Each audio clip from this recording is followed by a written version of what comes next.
Hey, ladies. Hey, CEOs.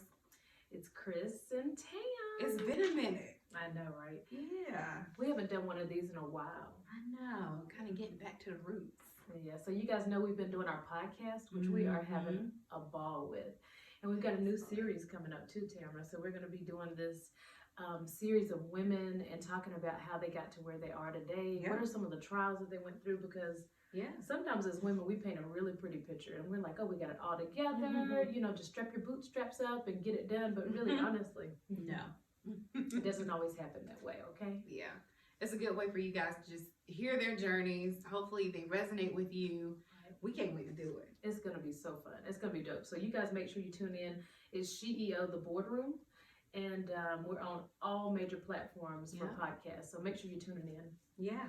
So what we're going to talk about, Okay, girl? Kristen. Listen, this is something that I was just thinking about today, and it's just about managing your emotions. More so in a work setting, but you can really apply this to any relationship. Literally. Right? Because today, not today, but there was one day this week that I was pissed off. Yeah.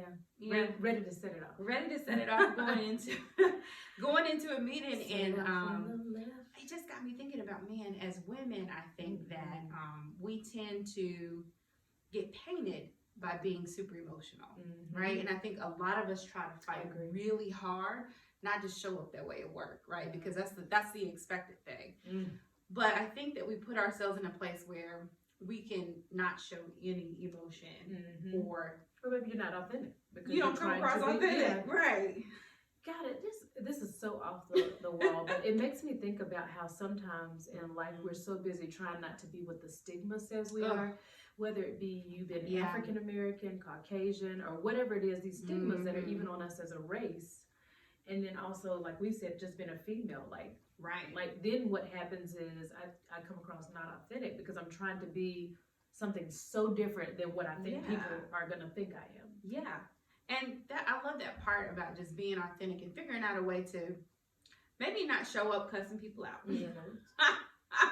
or being overly emotional, but still being able to express how you feel and not come across as just this cold person.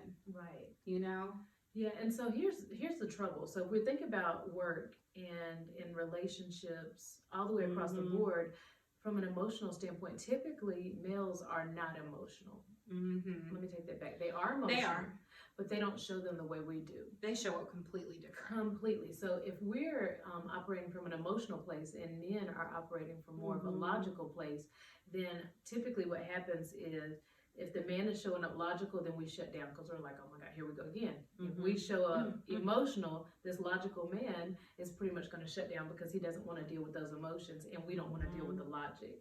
So I think it's important to have a conversation like, so what are we doing to manage those emotions? Because if we're not managing them, 9 times out of 10, we're showing up, we're losing it, we're going off on people. Right. We're turning you're cold. Too aggressive. Oh, you're too aggressive. She's too cold. And who all has heard that? She doesn't care. Oh, yeah. She doesn't care. She's aggressive. Like, oh my God, is she relatable? All of those things, right? Yeah. And so one of the things I think that I try to do, and ladies, listen, we're not coming here perfect either. But one of the things that I think I try to do is really check myself, because honestly, there's points in times where I don't need to meet until I get We need to reschedule together. the meeting. I will reschedule. Let me reschedule. Oh yeah. People say, well, God, I was hoping we could meet today. I know, me too. But I think it'd be best. It'd be best.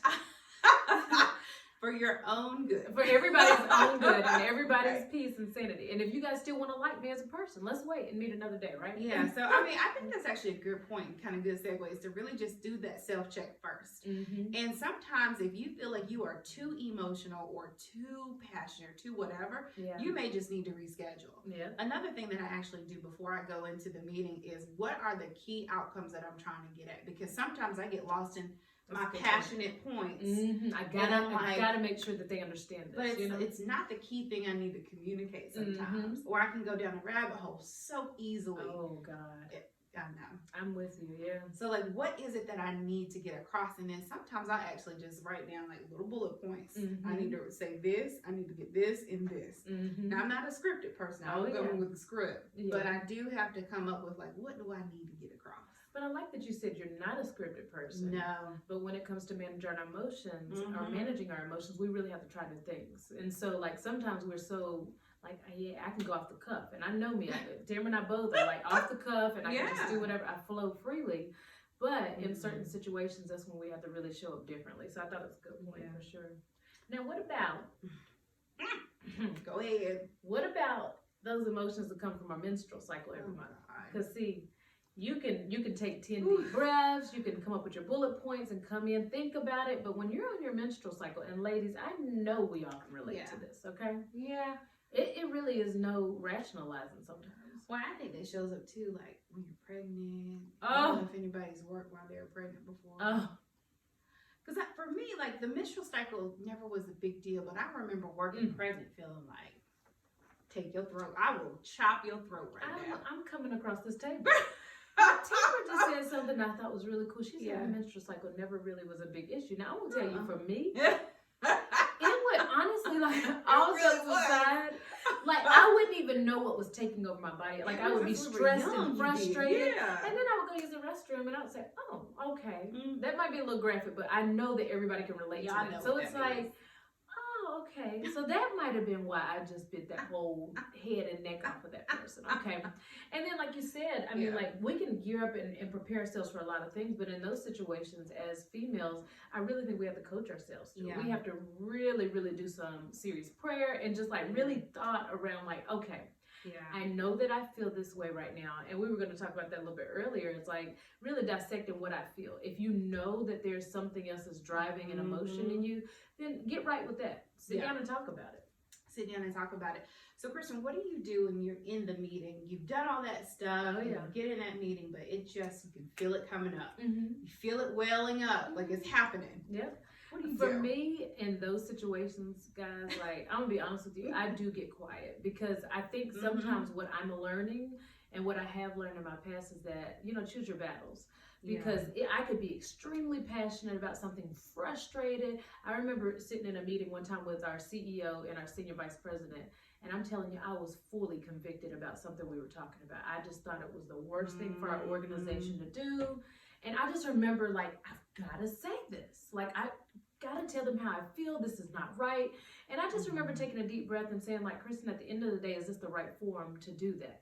So sometimes we have to just think about, like, is this the right place to do it? Or do I go off on a one-off conversation? Because being emotional with a room full of people and being emotional with one other person looks totally different, right? So sometimes you just have to say, is this the right place to do it? And can I take a couple of notes while I'm in the meeting and say, okay, talk to, you know, Sharon about that afterwards versus bringing it out in a meeting. I love it. That's like super. Is it the right form? And sometimes you have to think about too, is it going to be effective communication? That's good. It's one thing to just communicate, but it's another thing if somebody actually doesn't receive it. Oh yeah. So, like, might as well wait, right? So choose your forums, understand what's a good space to do it in, because a lot of times I think when I see people that are newer in their career, I see them just like taking every opportunity to say what they have to say. And I'm like, well, choose your battles. This is not the right place for it. Right. And then the other thing I'd say too is kind of going back to that authenticity piece is I've been able to kind of be like express to people up front, give them a little context and just be honest. Guys, I'm feeling pretty passionate about this. Oh subject. Yeah, now that's a big one. Yeah. Or guys, you know, I'll be honest with you, I do feel a little frustrated. And really kind of set the context before you go into. That's a good point too, because I remember coming into meetings before saying, like, I've spent a lot of time with this one and I'm pretty passionate about it. You know, I've been kind of tossing some different things around different situations, but I'm really, really passionate about this one team. You know what I mean? So that way you're kind of letting people know on the front side, you know, I may have some additional energy with this one. It's not a negative thing, but it's like I'm really excited or passionate about it. Setting context helps. And then what's so funny too is, like, I tell you what, when you're sitting in a room with senior leaders, they're probably some of the, maybe they don't always choose to do these tips. Because I have seen some heated conversations. VPs, SVPs, and stuff like that. But I do think it's important that we kind of take those steps and measures just to kind of make sure that we're not coming across, like you said, or fitting into those stereotypes, but at the same time, still being honest and true to ourselves. So it's okay to have emotions, I think is what we're It saying. happens.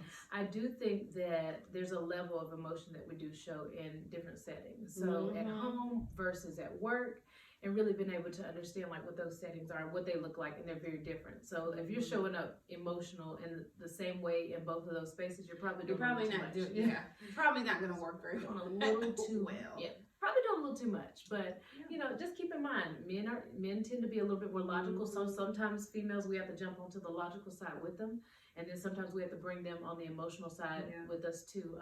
Dr. Todd talked to us at our last session about if you know that you have an emotional spouse, then you're going to have to learn to go to that space with them. If you know that they're logical, you got to learn how to talk in their language. So the 5 love languages is big when it comes to managing our emotions too, right? So know which level on that spectrum you are and understand, you know, how you handle your emotions. But exactly. And listen, if you have things that you do when you're in a workspace or at home that help you kind of manage through your emotions, you should share them, please. Yeah, please drop your comments. We love wisdom. You know, we, you know, like I said, we're not coming before you perfect, but certainly, like, if you have things to share, let us know. Yeah, we're really passionate about bringing the conversation up because we know we're not the only ones that struggle with emotions and really how to manage those in frustrating situations, whether it be between you and your girlfriends or between you and your spouse or your significant other. There's all kinds of situations. I mean, Tamara and I can tell you personal stories all day long where we kind of were like, okay, now how do I ask Tamara about this? And sometimes what Tamara, I think, we both do is we really kind of say, is this the right time for the conversation? So sometimes we'll say, hey, I'm gonna call you back a little bit later, or like, hey, let's chat about this at 8 tonight, like on the way home or something like that from work. Let's have a chat about it. So you have to know who you're dealing with and what type of person they are. That's right. And be open to that too. Yeah. All right, ladies. Y'all, please check out our podcast. And stay tuned to our channels. We got good stuff coming up. Yes, and don't forget about our membership. 2020 membership is coming up. It's going to be so much fun. I am so pumped about that. It's going to be ball. So have fun, ladies, and we look forward to chatting soon. All right, talk to you soon.